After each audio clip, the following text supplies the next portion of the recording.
all came in and took our chip clips. Okay, we will now call to order the Tiffin City Council meeting for Monday, August 3rd. The invocation and Pledge of Allegiance will be led by Councilmember Snee.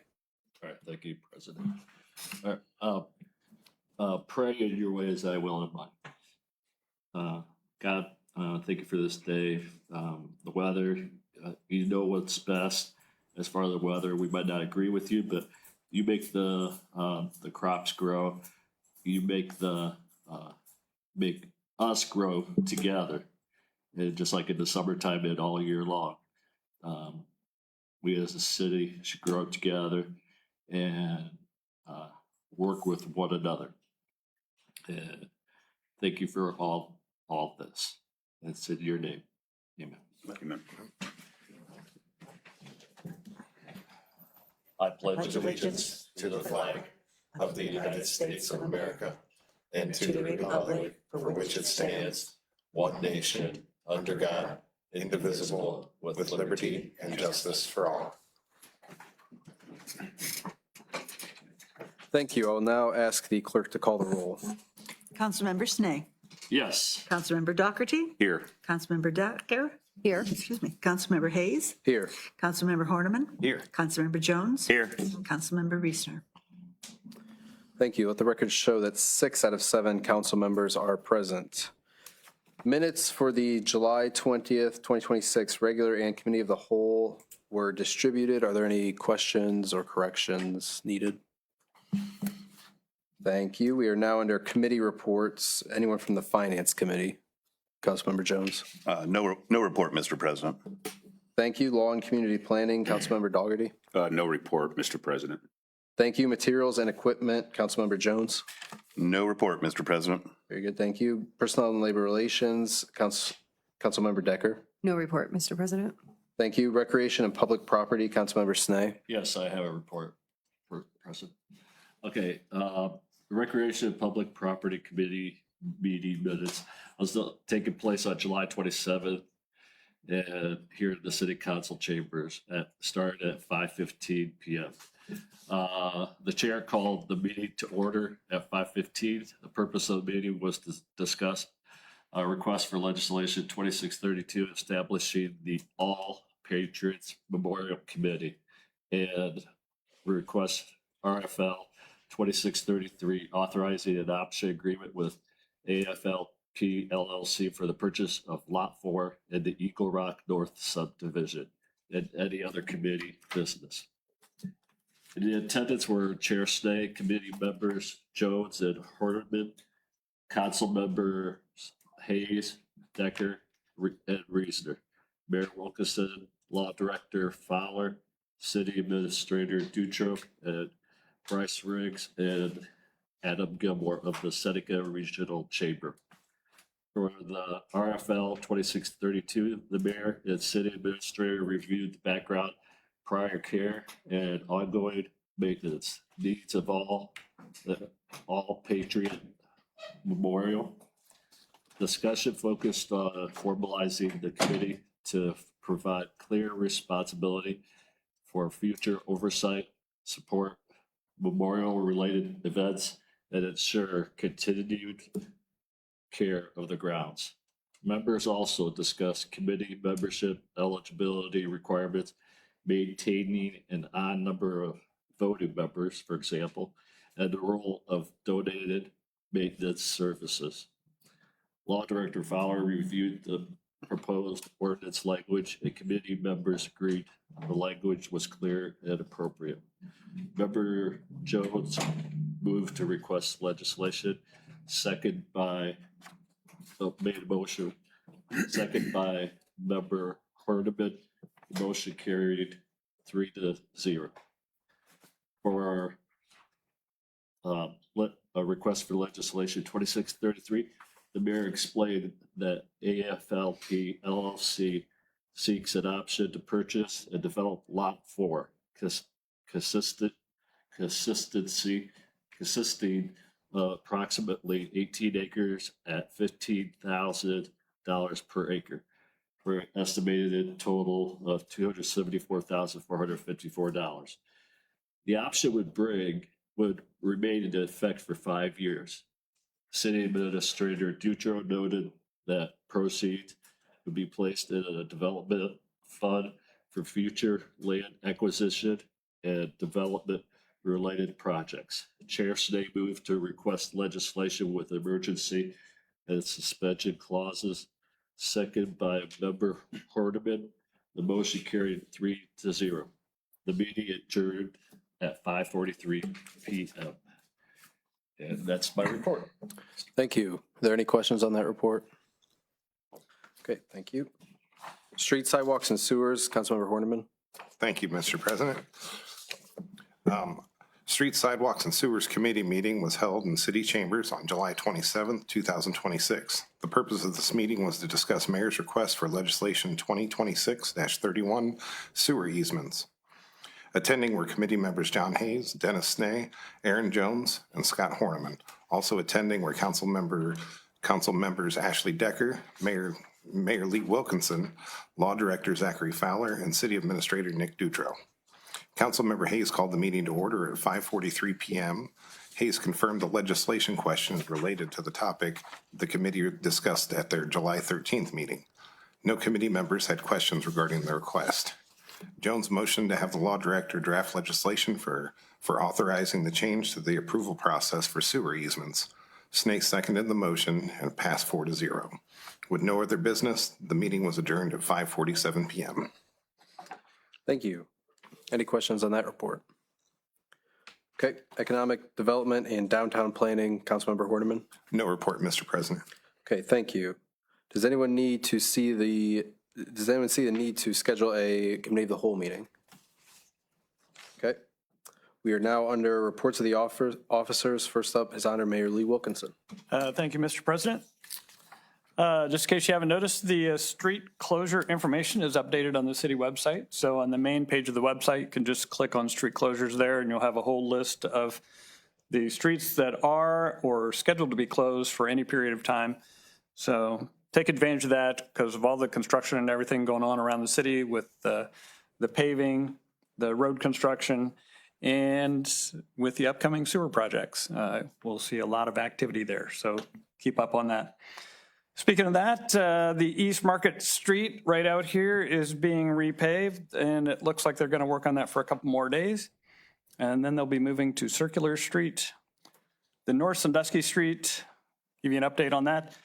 Construction has moved away from Six's Corners. They've done the northbound lane already. They're doing one lane at a time. They're working on the southbound lane now. And that should be finished by the end of next week. And then they'll do the final milling and paving after that. The South Sandusky Street culvert is projected to finish on August 24th. They did have a little bit of a delay, but August 24th is one day before the start of school, so hopefully they stay on schedule there. City Lot 8, which is commonly known as Ralph's parking lot, is going to be sealed and striped. The sealing will start this Wednesday, so just be aware of that. And Columbia Gas is working in the Coe Street neighborhood. Aqua is doing work in the Clinton Avenue area. And speaking of Aqua, I got a notice of a rate increase from Aqua. So the letter says that the new rates will be effective for services rendered on or after July 22nd, 2026, so last week.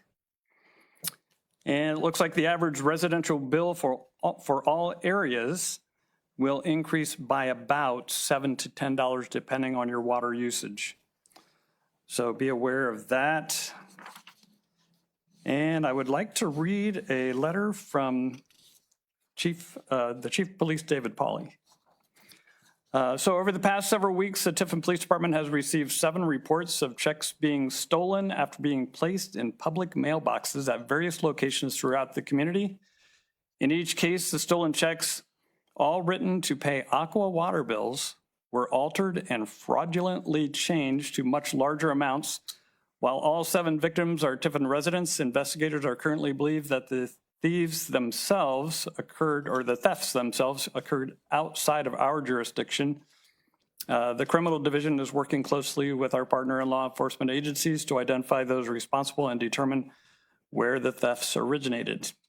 As a precaution, we encourage residents to consider alternative payment methods such as making payments online or directly through your utility provider whenever possible.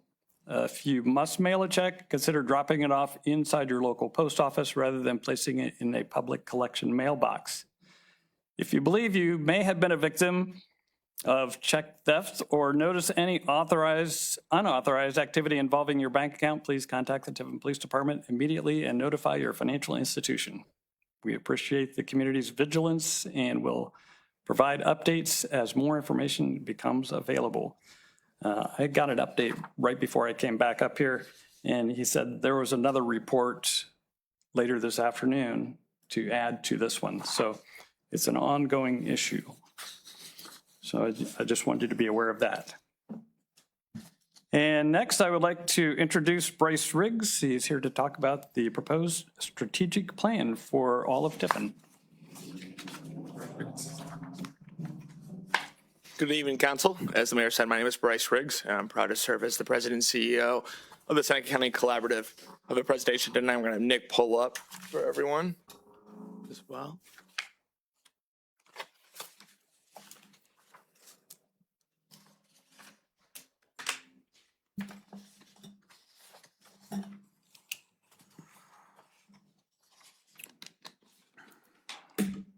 There we go. Perfect. I want to thank Council for allowing me the opportunity to present tonight. Tonight is simply as an introduction to the proposed citywide strategic development plan. This is not asking Council to approve a completed plan. It's asking Council to consider participating in creating one for the future. The goal is to determine what Tiffin should look like over the next 10 to 20 years. Next slide, Nick.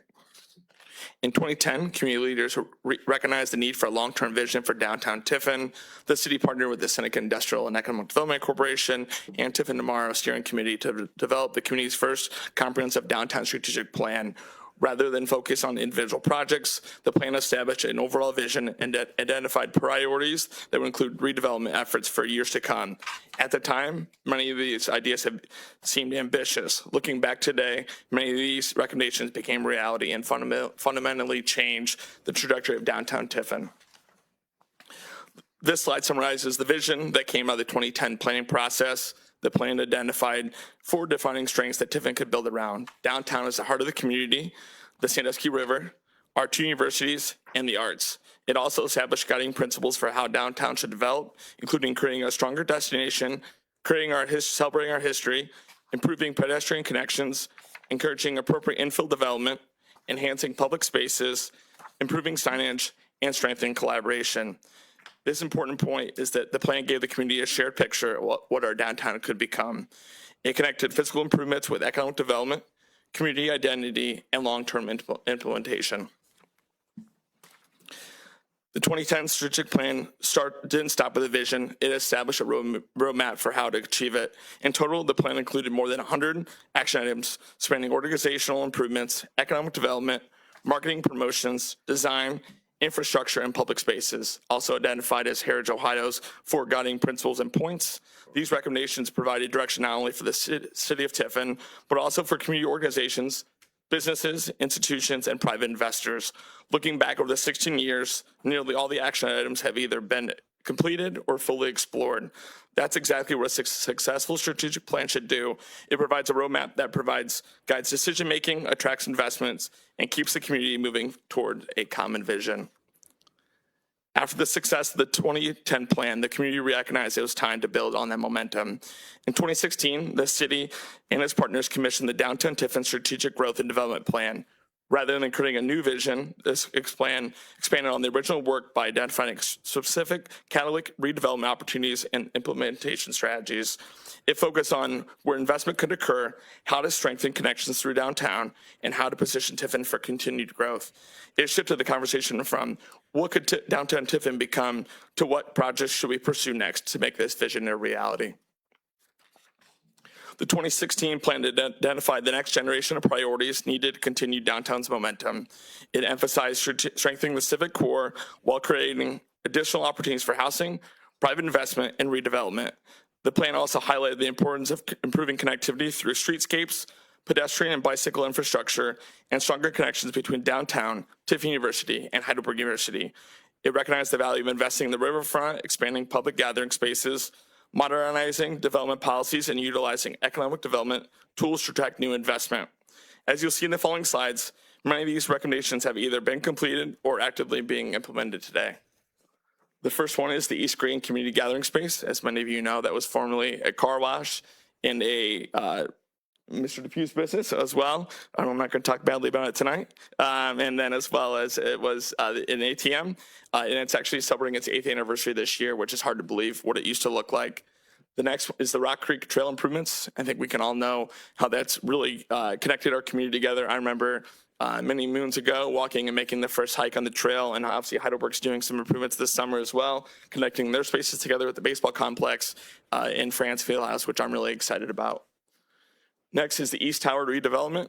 Many of us thought in this room that this would never come to fruition, but it's great to see, driving by every morning, I get to see the work that Andrew Calnow and his partners are doing to that site, and we're excited to see the future development of that. The riverfront development, as you know, this has been an ongoing discussion, and then council obviously has in for it tonight the RFP process to look at what that looks like, and I think in some sense right-sizing a development that matches our community. Obviously, in any plan, we want to be ambitious and bold, but it also has to fit our community in the long term. Wayfinding improvements. These are often, I think, once we see them, lost for us, but we, in our world, in the tourism world, we see people come to our office all the time and say how these wayfinding improvements help people get from point A to point B. And then this year, we actually added the Senate County Museum, which was good to have them added as well. The Fort Ball neighborhood revitalization. It's great to see the work that Andrew Calnow has done between the deli and the different housing units there. Again, that was something that was in the previous plan. The Court Street pedestrian and public realm improvements. They looked at multiple areas through our community, including what they call as 5 points, but also they looked at things like Court Street as well. And then again, it's nice to see that space become alive. I think of as a space prior to the courthouse was probably underutilized. And then unfortunately with the demolition of the courthouse, a space that we as a community got to see a little more into, which again, allowed us to kind of shift our focus back on Court Street. And then last is the strengthening the town and gown collaboration between Heidelberg and Tiffin University. This was at last year's Around the Town event where we bring more than 1,000 students into our downtown in their first weekend in our community. So we look for opportunities to engage both Heidelberg and Tiffin University with these plans as well. The success of the 2010 and 2016 plans is exactly why we're here tonight. These plans focus primarily on downtown. Today, the opportunities and challenges facing Tiffin extend well beyond the downtown. Our community has changed significantly over the last decade. We've experienced major private investment, redevelopment, new housing discussions, industrial growth, and continued investments in quality of life. Rather than creating another downtown plan, this proposal expands the same strategic approach to the entire city. This is an opportunity to be proactive instead of reactive, identifying where we want to grow, to occur, and creating a roadmap that will guide future investment, redevelopment, infrastructure, and policy decisions for years to come. One of the strengths about this proposal is the team that we've developed. The Gossman Group is not new to Tiffin. They've developed both the 2010 and 2016 development plans, so they already understand our community and the progress we've made. I've worked with the city administration to develop a steering committee made up of community leaders representing a variety of backgrounds and perspectives to help guide the planning process and provide a local insight. Many of our members of their planning committee here tonight, and then we also have them listed on the slide deck as well. The consultant team also brings a specialized approach. Neighborhood strategies will lead community engagement and planning. Brooker, Gray, and Wyatt will assist with development, finance, and implementation strategies. And DeSalvo Development Advisors will provide market and demographic analysis. Many of you will remember that Pete DeSalvo and his group also completed the City of Tiffin's housing opportunity assessment in 2019. So they'll already be familiar with our housing market as the many challenges that we face today. One of the first responsibilities of the steering committee was identifying the areas that we should focus on and have the greatest attention as part of the planning effort. Working together, we looked beyond downtown and identified locations where strategic planning had the greatest long-term impact. Those include the West Market Street corridor, State Route 53 corridor, Sixes Corners, the East Side neighborhood commercial area, downtown, and the area surrounding Tiffin University and Heidelberg University. These aren't the only parts of the city that matter, but they represent locations where future investment, redevelopment, transportation, housing, and economic development opportunities are most likely to shape Tiffin's future. The purpose of the plan is to value each of these areas and develop recommendations that create a more connected, vibrant, and economically competitive community for all of Tiffin. The scope of work is divided into 2 phases, discovery and analysis, followed by refinement and implementation. Phase 1 focuses on understanding where Tiffin is through data collection, market analysis, land use review, community engagement, and a 2-day planning workshop. That information will be used to identify opportunities and development concepts for catalytic projects throughout the study areas. Phase 2 shifts from planning to implementation by refining those concepts, evaluating financial feasibility, identifying funding opportunities, and creating an action-oriented implementation plan. At the end of the process, the city won't just receive a report. They'll receive a roadmap with clear priorities, recommended projects, implementation strategies, and tools to guide future decision-making. The project is expected to approximately last 8 months, beginning this fall, concluding the spring of next year. The first phase focuses on discovery, analysis, and developing initial concepts through research, public engagement, and planning workshops. The second phase focuses on refining those concepts, developing implementation strategies, and preparing the final citywide strategic development plan. This timeline allows for meaningful public input throughout thoughtful analysis and multiple opportunities for the steering committee and city leadership to review progress before a final plan is presented. While 8 months may seem like a significant amount of time and investment, this is intended to be a plan that will help guide decisions for many years to come. And then with the funding proposed for this has been unique for us because I've reached out to the mayor about a year ago to kind of put this together. And how we'd like to see this funded is through kind of 3 different sources. One would be our organization. So historically, the Seneca County Collaborative, the Seneca Industrial and Economic Development Corporation, TSEP, whatever you want to call us. We've actually never put any money into a plan. We've just been the driver behind that. With my conversations with our board, we're excited to partner with the city of Tiffin on this opportunity. Another unique and interesting funding source is the Seneca County Commissioners. For $25,000, they've not gone before and made a formal approval at a public meeting, but I spoke to them all individually, and they had said that I could come tonight and let council know that they plan to participate at $25,000 of the plan. And then the city of Tiffin would be for $147,000. And this would be over 2 funding cycles. So it would be this year, next year, where that funding would be out of. But with that, I'll open up to council for any questions. I think the appropriate path forward would be to go through a committee. I could discuss further, but I would, want to come in full transparency to this group with our members of our steering committee and just really emphasize how important it was. I was just talking to Councilman Snee before I walked in here, driving around Tiffin and seeing the progress of our community. And there's little things I think we take for granted. Fortunately for me, I've been around for 10 plus years and have been involved in a lot of these planning efforts. I jokingly say the last plan in 2016, my first day on the job for TSEP was actually the first day that we started our analysis of the plan. And so I've been around through a couple different planning cycles, but it really, we've seen a lot of momentum and progress, and I really want to see us continue to move forward as a city and as a community. And I think a plan through the group would be a good step in the right direction. But I'll open up to the council for any questions they have for me tonight. Anyone have any questions? Councilmember Snee? Thank you, Council President. What I like is your organization, so attention to detail. And they really have their hearts into these projects, not just clocking in and out, because part of the tree commission, and I love that commission. And they and you always send a representative, 1 or 2 representatives from your organization every meeting. We have a meeting once a month. In fact, that's in 2 days. But usually you have a representative. And I appreciate your attention to detail to this community. It takes all of us working together and collaboration. I think, obviously, the idea of the collaborative and the approach we're taking, I'm a big believer in where we're going and what we're doing. But it obviously takes us and our team. As you said, our team is extremely passionate and they're fully bought in. And I think, again, we're very fortunate to have the members of the team we do have that care so much about the city and care so much about this community. I had 2 high-level questions just as you were going through.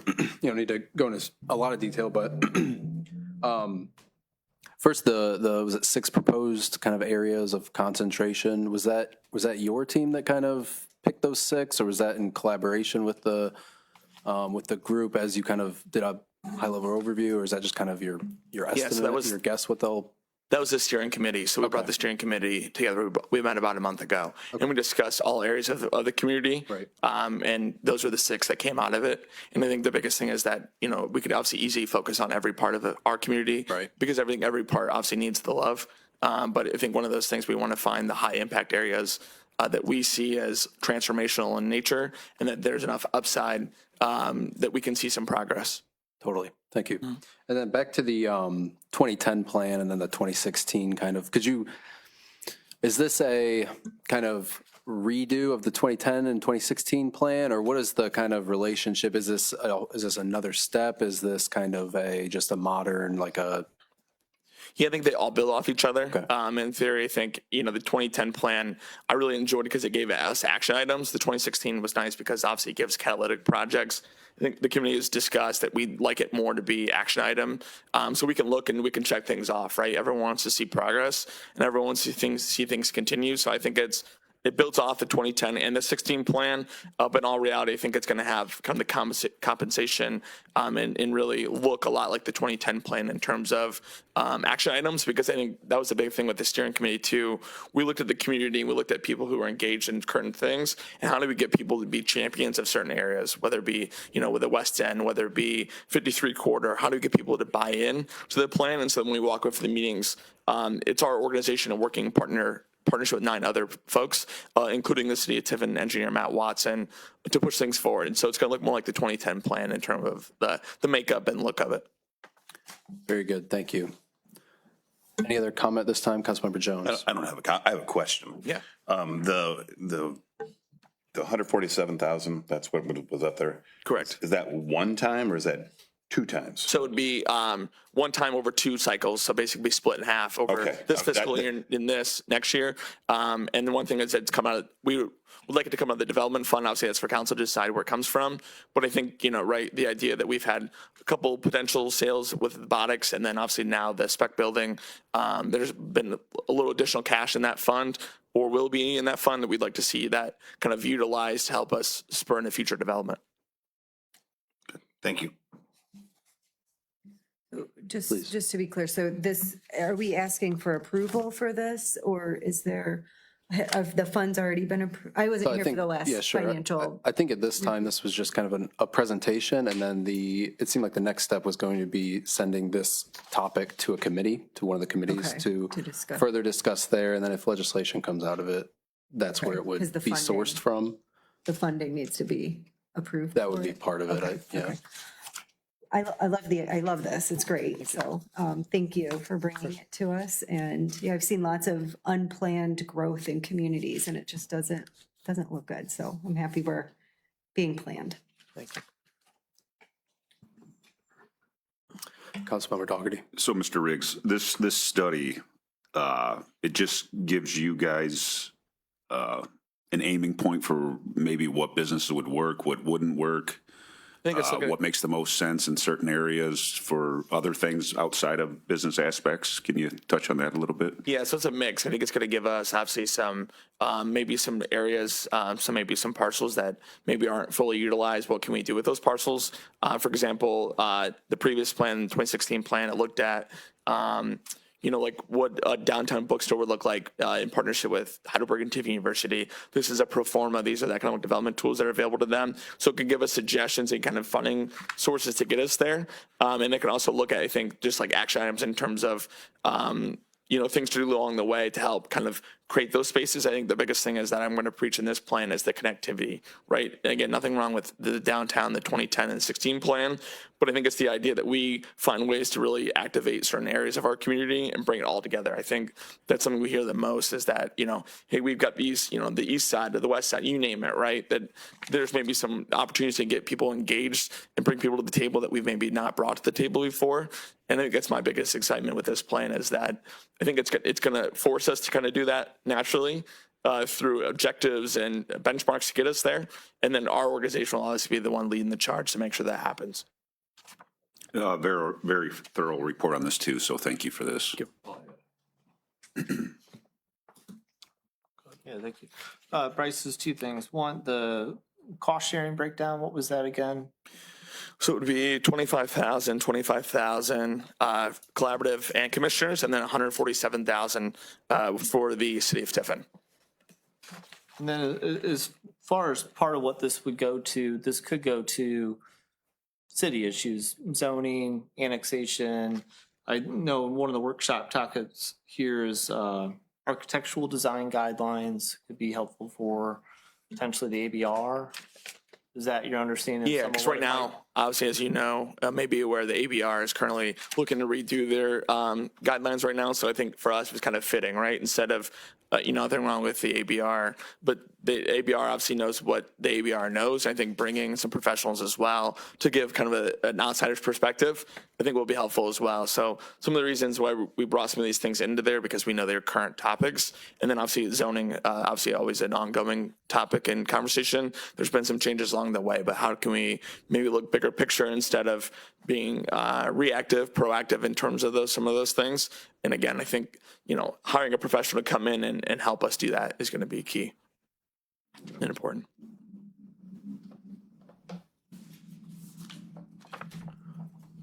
Anyone else comment at this time? Yeah, I just wanted to say one thing, like the success of the 2010 and 2016 plan is that the ideas that are presented really are a catalyst for actions to be taken. So that when someone is able to go through the plan and see the ideas, then they get the idea in their head and try to figure out how it can be done. And it's just a catalyst for action that can be taken. Very good. Thank you.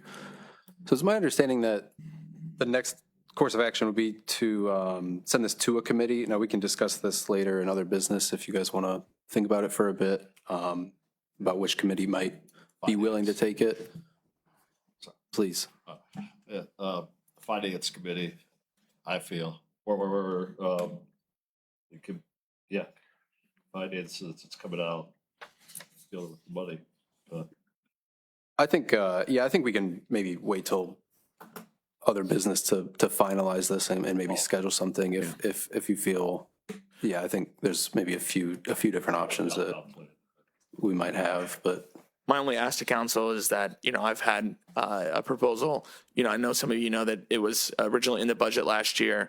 Unfortunately, it was pulled out of the budget towards the end of that process. My only ask to council was, hey, once we get this process going, I'd like to move as quickly as possible. I obviously understand and appreciate the legislative process that takes place, but the quicker we're able to get this process moving, again, we've got the collaborative board and the county commissioners on board that we need to make our formal ask to. I obviously know, appreciate the city's contribution to this plan, but the only thing I would ask, if we can move it along quicker than, go through the process, I would appreciate that. And I think allows us to really hit the ground running. Understood. Okay, anything else at this time? Okay, if not, it sounds like we'll maybe circle back later this meeting, and if somebody feels so inclined to take that to their own committee, we can discuss. Thank you. Okay. Thank you. And if there's nothing else, that concludes my report. Very good. A little bit of everything there. Thank you. Up next, Clerk of Council Ann Forrest. No report tonight, Mr. President. Thank you. The Director of Finance, Jill Lindhorst. Thank you, Mr. President. I have a request for legislation tonight, F26-17, to amend the 2026 Budget Ordinance 25-98 to appropriate funds into the general fund. This request it has two parts to it. The first portion is $714.42 to the police department for a reimbursement check received from the city of Mansfield for overtime in a metric operation. The second portion is for $20,000 to the fire department for fire vehicle maintenance and repairs. This is for ongoing maintenance that we need to our fleet in our fire department for the apparatus. We have some aging items in our fleet, and this is what the $20,000 would be for. And that concludes my report. Thank you.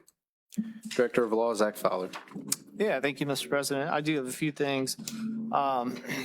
So first of all, just in your packet, just to touch on real quick for everyone's benefit on ordinance 26. dash 53. This would be creating a new commission, the All Patriots Memorial Commission. Those that weren't part of that committee that met on this, it's your first chance to look at it. Please do take a chance to read through those sections. If you have any questions on the organization of it, kind of the rules around it, feel free to reach out. A lot of this is fairly standard. That's language carried over from what other commissions do, except for like the powers and duties and the membership. But if you have any questions about that, feel free to reach out. The other on the ordinance 2654, that has that option agreement with the purchaser attached to it. It has also the purchase agreement itself. AFLP has previously purchased land from the city out at Eagle Rock, and this purchase of what is Lot 4 is very much similar terms as to when they purchased Lot 2, except for the road development, because they are developing that road out there. It's Eagle Rock Drive to the north of those lots. So that didn't need to be part of Lot 4. But otherwise, the terms are essentially the same. AFLP has already signed the agreement. If anybody has questions, please feel free to reach out. The other thing I'll talk on real quick, just since it came up with Bryce's report, he touched on that economic development fund. I don't know if we've really talked about it here a whole lot, but it is a fund. It's been around for a while. It was first called the North Star Industrial Fund, but it was money that was put into a fund out of the sale of real estate at North Star Industrial Park, and then later was used for placing the fund from the proceeds of sales at Eagle Rock. And so that was renamed the Economic Development Fund in '98. So the sale to Bodix and the sale of Lot 2 to AFLP that'll occur this year, that money will go into that fund. And then under that ordinance in '98, it was just expanded on what that money could be used for. It has been used for a strategic plan like the one Mr. Riggs is proposing to you all in the past. But it can be used for other things. Currently, it's used to pay real estate taxes out at Eagle Rock, but it could be used to acquire other land, to also, be used for economic development. But for example, so we'll talk about it at your committee. But just know offhand that it's been used for this kind of thing before. And then finally, I know we had visitors at the last meeting about annexations, and city administration really had not brought to you that proposal out at the corner of 18 and 224. Before I get into it, first kind of just question for anyone is what is a good time for you all to bring these projects to council? The administration is going to learn about these in advance a little bit. Typically, they come up kind of as the petitions seems like it's going to come to fruition. And the majority of these in the past have been one owner. So more contested annexation, if you will, isn't normally what comes up. Administration can certainly bring it up to you as they come. Sometimes these things don't happen. So it's sort of, when's the best time to bring it up to y'all? I don't have the answer now, but think about it. If anyone has a suggestion, you can let me know, you can let the mayor know. We'll be happy to talk to you about it when the time comes. But I did send you all an explanation just on annexations. No, I asked you earlier if you had any questions. Nobody had questions, which is fine. This one in particular at 18 and 224, what's happening is the owner, Lenny Klaus, would like to have additional land available for essentially industrial development. His attorney has told me several times, I think Mr. Klaus has told others several times, he does not have any actual plans for the land itself, but he just wants to have land available in case. As you're all aware, Eagle Rock, with the option agreement on Lot 4, that's the last remaining parcel in Eagle Rock that would be available for sale. There is the land that was the 80 acres or so that was annexed to the east of that, that is still up for sale. But outside of that, there isn't just available land. And so Mr. Klaus is looking to have that available. He tried it with Hopewell Township. It failed with the zoning change. So he has come to the city seeking to bring it in to have it zoned for industrial development. The reason why other property owners are being involved is the requirement for zoning is that it has to be contiguous to the current city boundary. Contiguous, as I said in my email, it's not defined.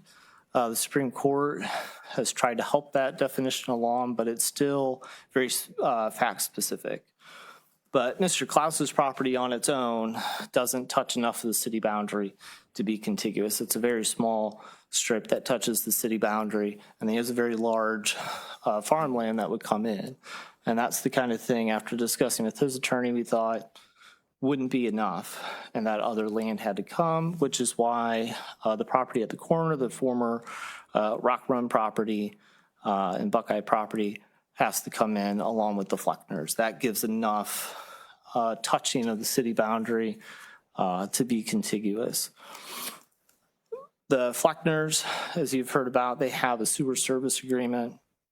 They have a lateral connected to the city's sewer line. Their prior owner signed that agreement in like 2006. Those agreements are recorded, like a deed's recorded. So that way it's in their chain of title.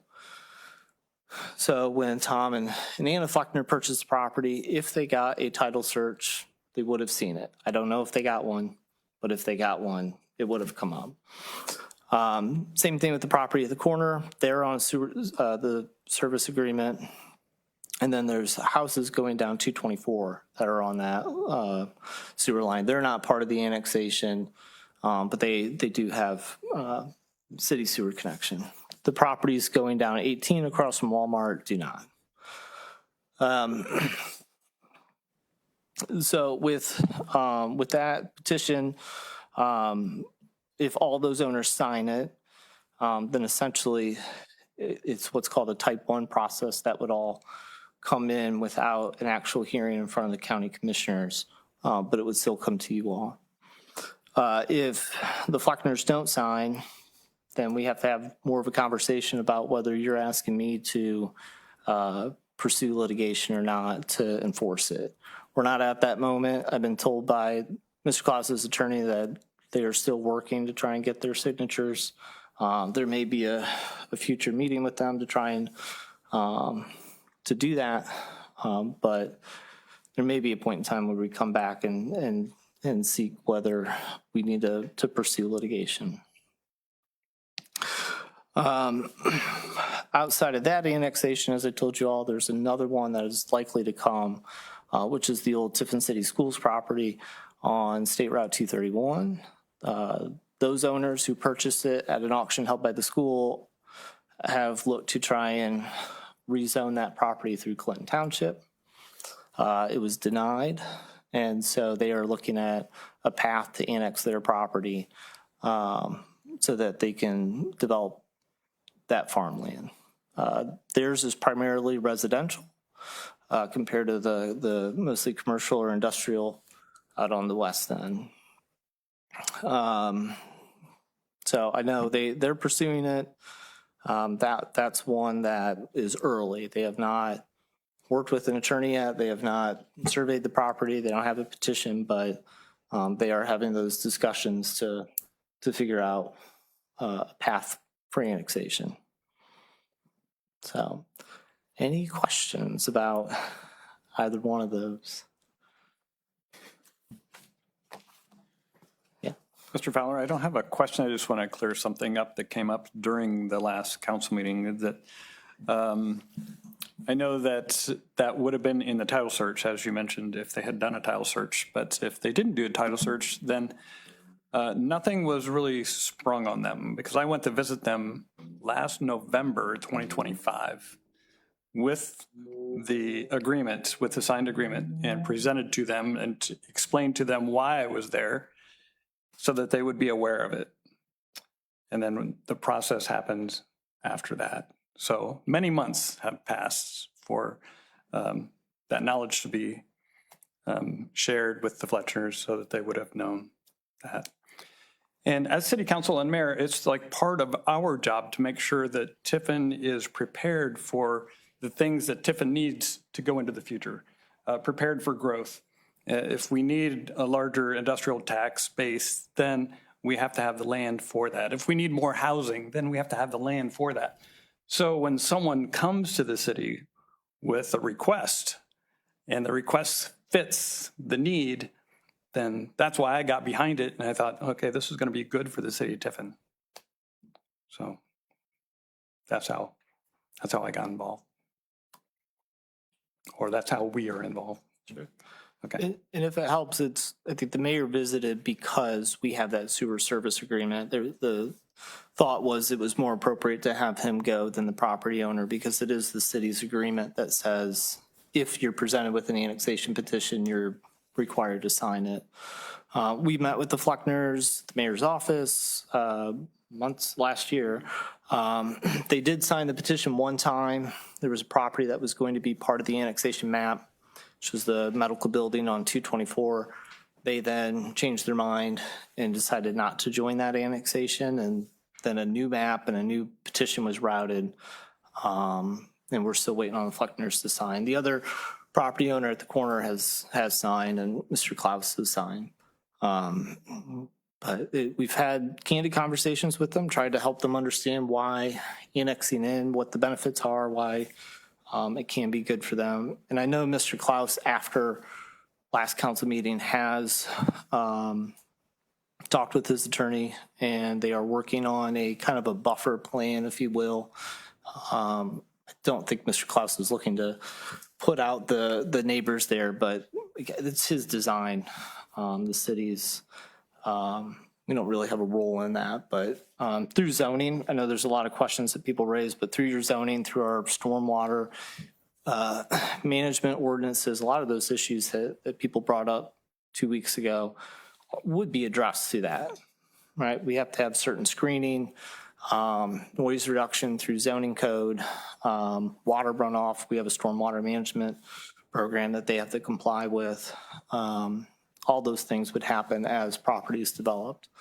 The zoning map, just anytime we do annexation, we already have a pre-discussion with the owner about what the desired zoning would be. That's why a zoning map was developed. It was just for those purposes. And I know the concept plan from the engineer was shared. That was just an engineer trying to help us within the administration just visualize what the area could look like. But that is not the owner's plans. It was just to help us.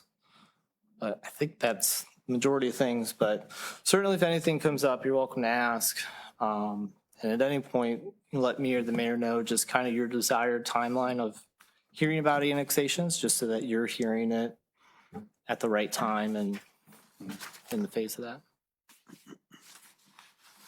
One more thing, if you want to go a little further into like, when would there be public discussion and public comment and all of those hearings that happen? Because there will definitely be time for that. Nothing gets done behind closed doors. It's all out in the open, and that's the way we have to operate. And we just haven't got to that point yet. Yeah, I think I mentioned at last meeting from the process, once the petitions turn into the county commissioners, if it's the expedited type 1 where all the owners sign, they will not have really a public hearing. They'll have a commissioners meeting where they'll approve it. And they're just following what the law says, which is that they have to approve it. It'll then get received by your clerk. She will announce that at the next meeting that she's received it. It sits for 60 days. After that 60 days goes by, then it'll come back up where we'll have legislation for approving the annex as well as the proposal for the zoning for how that area will be zoned. As part of that process, then there will be public hearings. So you'll hold a joint hearing on the zoning part. So you have a council meeting with the planning commission to talk on the zoning. So that's a public hearing. But essentially your meetings will also be public. So as the zoning ordinance and the annexation ordinance gets their readings, certainly public's welcome to come and provide input as well. But any of those adjacent neighbors as part of the zoning process will get notice for that hearing. Okay.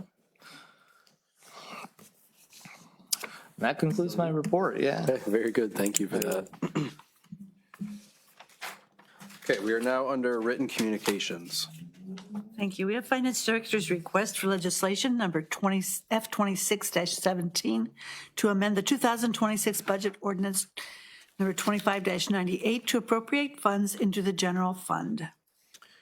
Thank you. Finance Director's request for legislation number F26-17 is prepared this evening as ordinance 2026-55. And we have the second quarter 2026 credit card compliance report prepared by the compliance officer, Linda Neely. Thank you. Are there any questions on the second quarter 2026 credit card compliance report? Okay, seeing none. Councilmember Horniman. I'd like to make a motion to accept the second quarter 2026 credit card compliance report. Thank you. There's a motion to accept the credit card compliance report. Is there a second? Councilmember Dougherty. I second that. Okay, there's a motion and a second. Is there any discussion? Okay, all in favor signify by saying aye. Aye. And opposed?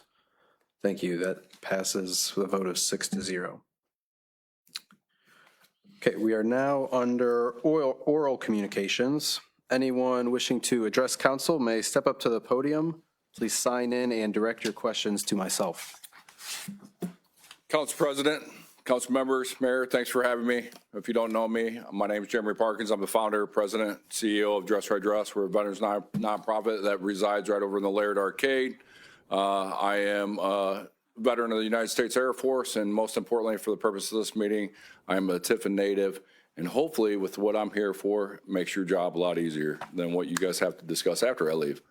So I have, with our nonprofit, we always try to reach out and advocate to honor people that have gone over and beyond the call of duty for their community, whether it be a veteran or a community member in whole, whether they're able to do so themselves or they're too humble to ask.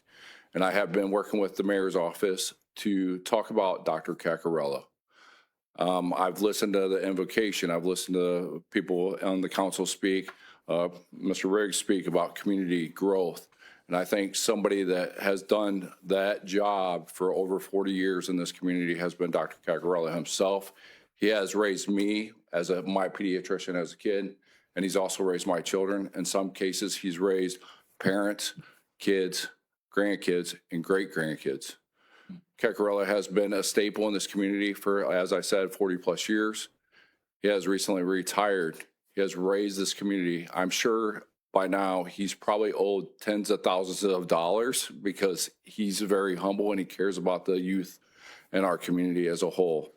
I'm here formally asking the council to approve an honorary naming, not legal naming, but honorary naming Nelson Street, Caccarella Way, in honor of Dr. Caccarella. The reason we looked at Nelson Street was in help with the mayor's office. We looked at Market Street. We also looked at the path that Tiffin Pediatrics actually sits on, which is privately owned, which is a whole nother legal process. An actual legal name change for Nelson Street would be another legal process. So we're trying to make this as restrictive, less restrictive as possible, but still show Dr. Caccarella some respect and honor for his work in the community. That's it. Hopefully that was easy. Yeah, thank you. We appreciate you coming. Yeah. I just went through the process of like, okay, he's retiring now. What do I do? Kind of thing with my kids. So. Well, that's it. So, and this is what the mayor and I talked about. So you have DeMonte Way. I knew Pat really well. Did it on Court Street. There's some bridges and stuff. I know there was mixed reviews at the mayor's office on, oh, you're going to rename my street and I got to change my address. And I had people hit me up on my social media that was over 30, 40, 50,000 hits where people were like, it'd be an honor to change my name. And we're like, look, in honor of Caccarella, who I think would take the most humble and path path of least resistance, I think even just an honorary name gives him praise. Well, very good. Thank you for coming tonight and explaining this. I'm sure it'll be on the minds of all the council members, and if somebody does take action, we will go through the process of that, and we'll of course let you know as that continues. Thank you all for your time. Absolutely. Mayor, please. Yeah, I don't know if this is something that you want to assign to a committee for consideration in the near future, similar to the strategic plan.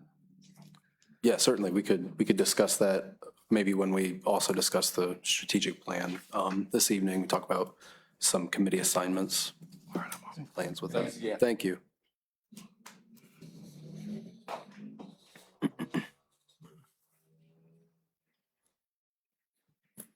I'm going to start it out, and I'm going to thank you for allowing us to be on the agenda tonight for the Tiffin City Council. And my husband Wesley and I, Bobby Joe Hedges, have been in the Tiffin community for over 25 years. He served as at the hospital as an OBGYN, and we decided upon his retirement that we were going to take it one step forward, and we were going to invest in the city of Tiffin itself. So we purchased over on Madison Street. We purchased 4 of the 6 condos that are available there, and we've been developing them for the last 3 years. And I will let us take over from where our problem lies. Okay. And we are excited to hear, about all the growth in the city, and here's one of the negative things that can come along with it, unfortunately. And when we had the heavy rains in late June and early July, we learned that there was a flooding of raw sewage into our basement. The pipes were all new, put in by Buckman. Then we hired Joe Elkert, to come out, and he did run his camera through our sewer line, and he said it was completely clear.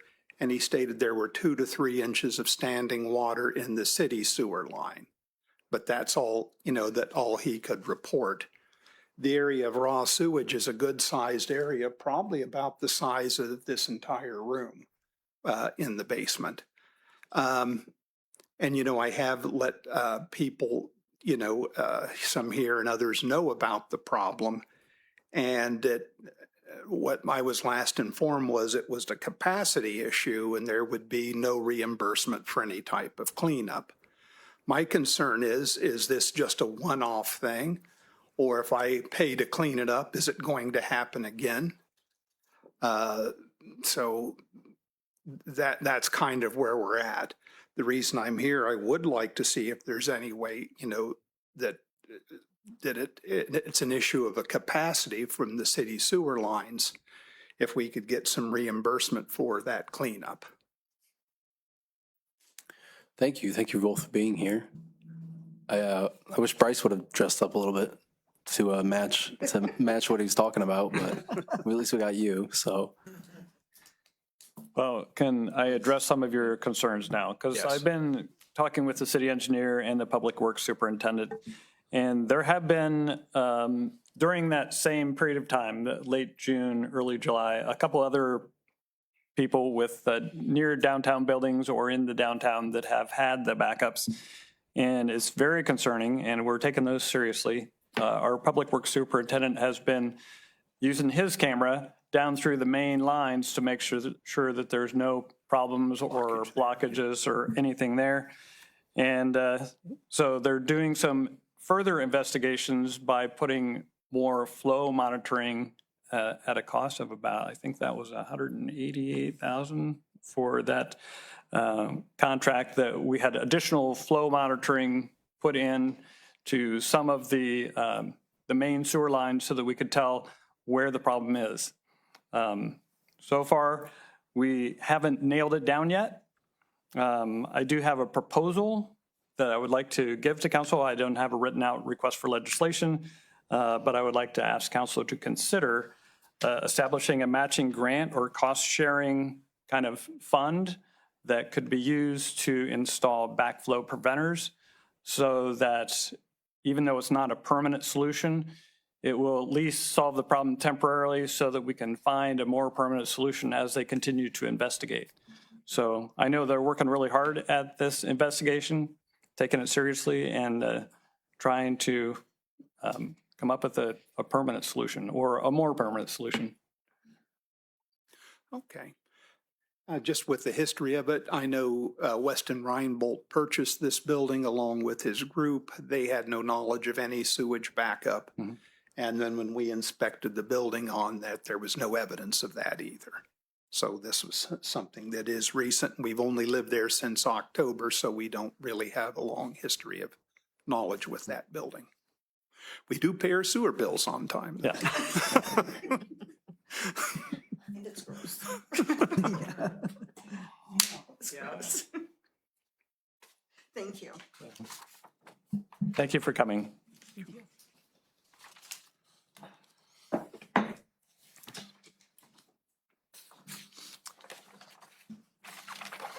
Okay, seeing no other communication this evening, we will move on to motions. Are there any motions this evening? Councilmember Dougherty. Thank you, Mr. President. In regards to ordinance 26-43, it's currently tabled legislation. I'd ask that it be taken off the table and reread for the third time tonight, please. Thank you. There's a motion to remove ordinance 2026-43 from the table. Is there a second? Councilmember Jones. Yeah, absolutely, Mr. President. I'll second that motion. Thank you. Is there any other discussion? Okay, I will call a voice vote for this. All in favor signify by saying aye. Aye. And opposed? Okay, the motion to remove ordinance 2026-43 from the table is passed with a vote of 6-0. Any other motions this evening? Okay, we are now under resolutions and ordinances. We have resolution number 2026-47, introduced by John Hayes. A resolution approving and adopting the use of federal funds policies for the city of Tiffin and declaring an emergency. This is the second reading of resolution 2026-47. Ordinance number 2026-43, introduced by Kyle Dougherty. An ordinance declaring improvements to a certain parcel of real property to be a public purpose and exempt from taxation, describing the public improvements to be made to directly benefit such parcel, requiring the owner of the improvements on such parcel to make service payments in lieu of taxes, establishing a municipal public improvement tax increment equivalent fund for the deposit of such service payments and related authorizations pursuant to Ohio Revised Code, Section 5709.40, 5709.42, and 5709.43, and declaring an emergency. This is the third reading of ordinance 2026-43. Councilmember Dougherty. Thank you, Mr. President. I move for passage of ordinance 26-43. There's a motion for passage of ordinance 2026-43. Is there a second? Councilmember Snee. I second that motion. There's a motion for passage and a second. Is there any discussion? Law Director. Just for a reminder, since this has been on the table, so this is a parcel TIF on the properties that are currently being developed by Trilogy into their townhomes behind the Willows. This is will last for 10 years. It'll be at 75%, which is essentially what you can do without school cooperation. The main point of this is to help with funding for the connecting portion of Progress Parkway from where the two stubs are now. And as discussed earlier with that annexation and committee of the whole, we talked a little bit about that there might be another parcel in there that could get sold and developed. If that happens, we can amend the TIF to bring that in to help grow that fund a bit more. So that's kind of your background on the TIF. Thank you. Any other discussion, questions? Okay, seeing none, we will first vote on the emergency. Councilmember Snee. Yes. Councilmember Dougherty. Yes. Decker. Yes. Hayes. Yes. Horniman. Yes. And Jones. Yes. Okay, the emergency passes with a vote of 6-0. We will now vote on the passage. Councilmember Snee. Yes. Dougherty? Yes. Decker? Yes. Hayes? Yes. Horniman? Yes. And Jones. Yes. Ordinance 2026-43 passes with a vote of 6-0. Ordinance number 2026-46, introduced by Ashley Decker, an ordinance repealing section 143.07 of the codified ordinances of the city of Tiffin, Ohio, eliminating the Fire Rescue Division residency requirement and renumbering the remaining sections of chapter 143 accordingly. This is the third reading of ordinance 2026-46. Mr. President, I move to adopt ordinance 2026-46. Thank you. There's a motion for passage of ordinance 2026-46. Is there a second? Councilmember Horniman. I'll second that motion, Mr. Okay, President. there's a motion and a second. Is there any discussion? Yeah, this is just a reminder that, Ohio law did remove residency requirements for employees. The city of Tiffin currently has a 45-mile radius rule, but the chief has asked that we do away with that just to get more folks to apply. Thank you. Is there any other discussion? Okay, seeing none, we will now vote on the passage. Councilmember Snee. Yes. Dougherty. Yes. Decker. Yes. Hayes. Yes. Horniman. Yes. And Jones. Yes. Ordinance 2026-46 passes with a vote of 6-0.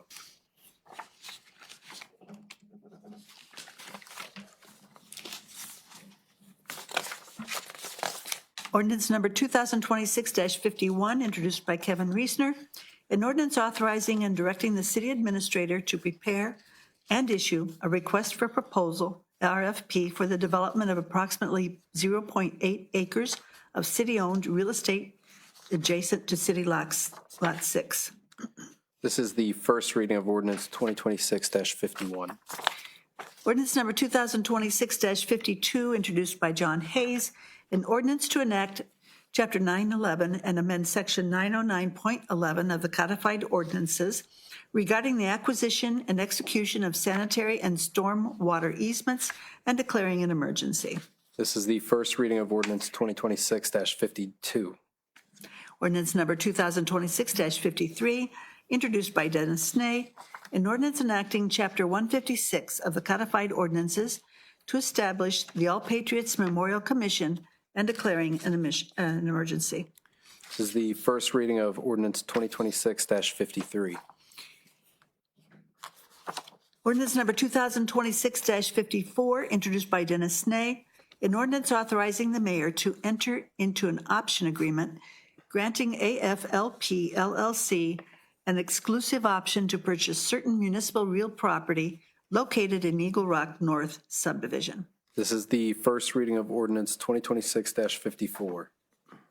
Ordinance number 2026-55, introduced by Kevin Reesner, an ordinance amending the 2026 budget ordinance 2025-98 to appropriate funds into the general fund.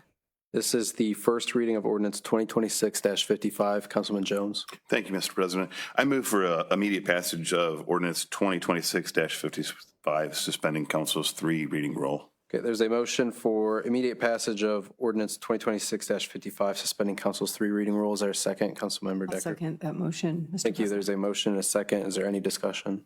Councilmember Jones. Thank you, Mr. President. This is, as the finance director alluded to earlier, this is a reimbursement of $712 or $714.42 into the police department for overtime from supporting a neighboring municipality, and $20,000 for fire vehicle maintenance for the old fire truck. Thank you. Any other discussion? Okay, seeing none, we will first vote on the suspension. Councilmember Snee. Yes. Dougherty. Yes. Decker. Yes. Hayes. Yes. Horniman. Yes. And Jones. Yes.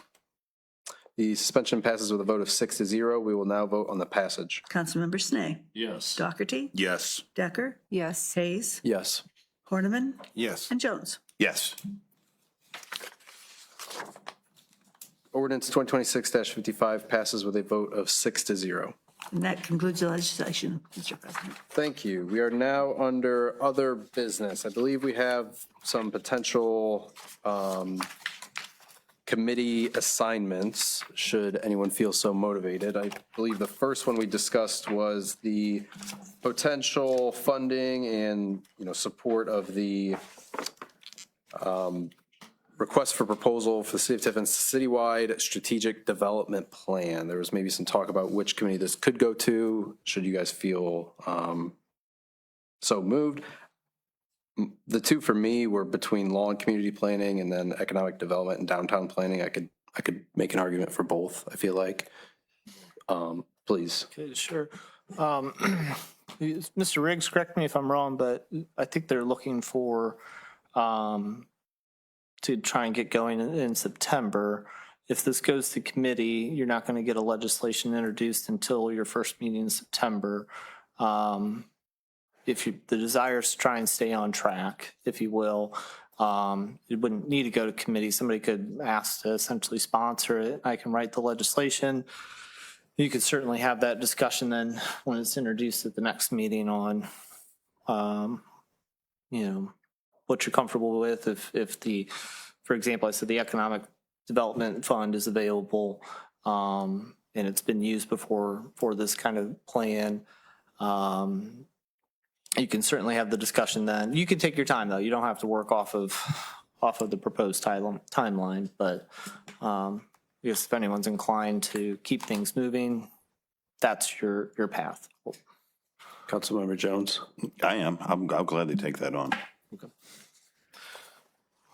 I'm happy to draft that up, just so you're all aware. The unencumbered balance on the Economic Development Fund is $470,893. It was looking at the finance director's last report in June, so as of June 30th.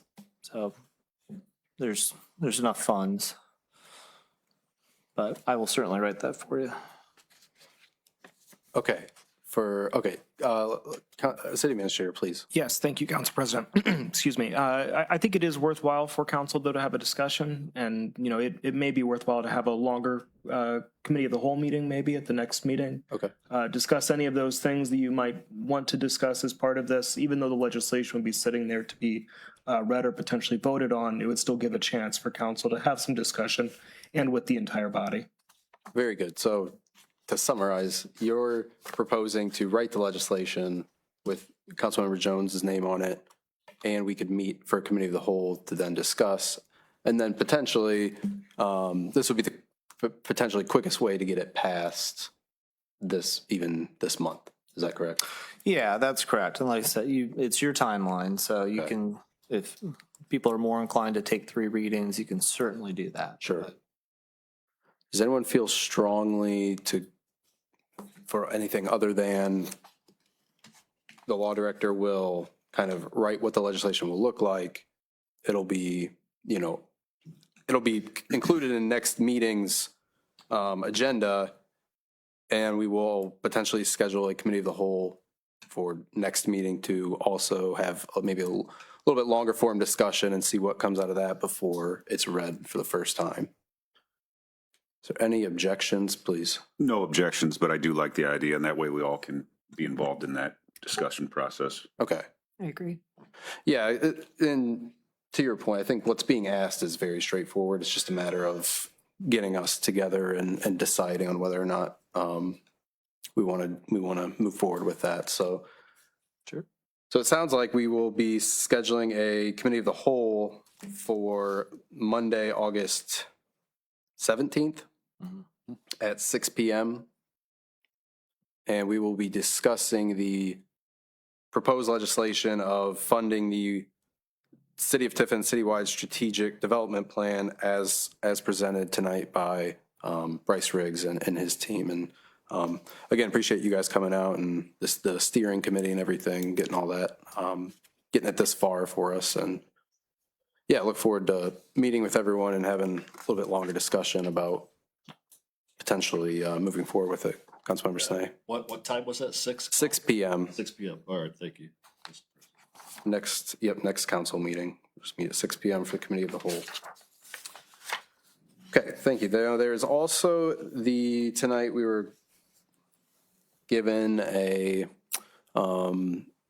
potential request for the naming of an honorary street for Dr. Caccarella, recently retired. If anyone feels strongly about meeting on the committee for it, if not, we could potentially talk about it at the next committee of the whole. or we could I like that idea move too. on. Okay, Do them in one night. sure thing. Okay. Wow. Yeah, again, if it comes up and if somebody feels strongly, they can take the necessary steps and we can discuss it more. So, okay, I like that.